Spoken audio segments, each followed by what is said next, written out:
History, the World Bank Group has established two goals that shape our mission.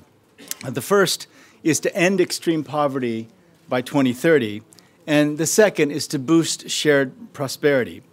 To accomplish the first, we aim to lower the percentage of people living in extreme poverty, which we define as living on less than $1.25 per day, to less than 3% within the next 15 years.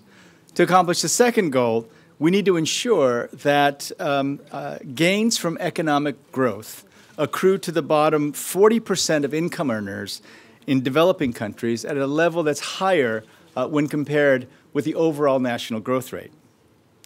We now know that the only way to reach these goals is to accelerate a kind of economic growth that's more inclusive, socially sustainable, and protects the environment. And that's precisely our plan.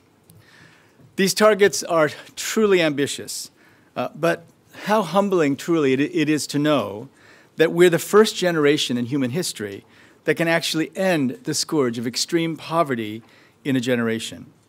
If we succeed in just 15 years, close to 1 billion people will no longer experience what one of my predecessors, Robert McNamara, called in 1973, quote, "a condition of life so degraded by disease, illiteracy, malnutrition, and squalor as to not deny its victims basic human necessities," end quote. I'm in Japan for the United Nations Disaster Risk Reduction Conference because without better disaster risk management, it will be extremely difficult to accomplish our goals.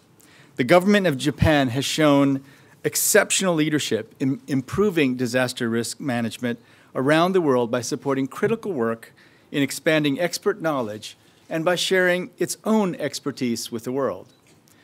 Prime Minister Abe and his cabinet have been the lead partner in this area, and Japan's continued support is essential if we're to help countries prepare for future disasters. We could not be more serious about this issue. Disasters, whether they be geological, meteorological, or biological, tragically result in loss of life and significant reductions in economic growth.